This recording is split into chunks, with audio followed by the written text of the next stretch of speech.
নমস্কার, রাধে রাধে। আদরের কেশব সোনাতে একটা নতুন ভিডিওতে তোমাদেরকে স্বাগত। আমি এখানে দেখতে পাচ্ছ একটা জেঠিমার বাড়িতে যাচ্ছি, আর ভিডিওটা ঠিক অন্যরকম। আজকের এই জেঠিমার বাড়িতে যে মিষ্টি গোপালটা তোমরা দেখতে পাচ্ছ, এই ছোট্ট গোপালটা আমার কাছে সাজবে। আর সঙ্গে লক্ষ্মীনারায়ণ ছিল, আর এটা আমাদের ছোট গপু, ওরও একটু অঙ্গরাগ করেছিলাম।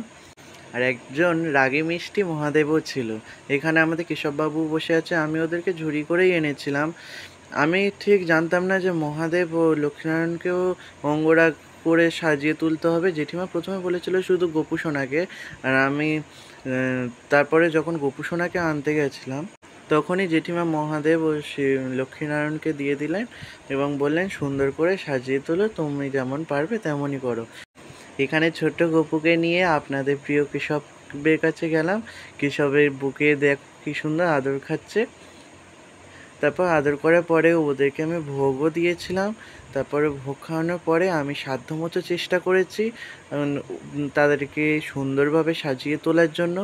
এখানে ছোট গপু সোনাটা না, চোখটা একটা ছিল না, তাই জন্য জেঠিমা টিপ পরিয়ে রেখেছিল। তারপরে দেখতে পাচ্ছ আমি কেমনভাবে সাজিয়েছি। আমি পুরো আমার নিজের সাধ্যমতোই চেষ্টা করেছি, আমি যতটুকু পেরেছি তারই আশীর্বাদে পেরেছি। হ্যাঁ, এই যে বলছিলাম আপনাদেরকে, একবার দেখে নিন। এটা পরের যে এমন আমি করেছিলাম সেটা। তারপর তার দাদাকে টাটা করে সে বাড়ি চলে যাবে তার মার কাছে। তার মা অধীর আগ্রহে অপেক্ষা করছিল। তারপর জেঠিমা কত খুশি হয়েছে তোমরা দেখে নাও, সুন্দর করে সেজে উঠেছে। জেঠিমাদের বাড়িতে গান বাজছিল, তাই কথাটা আমি শেয়ার করলাম না। জেঠিমা খুবই আনন্দ পেয়েছে। আগের রূপটা দেখে নাও তোমরা, আর পরেরটাও তোমরা দেখে নাও।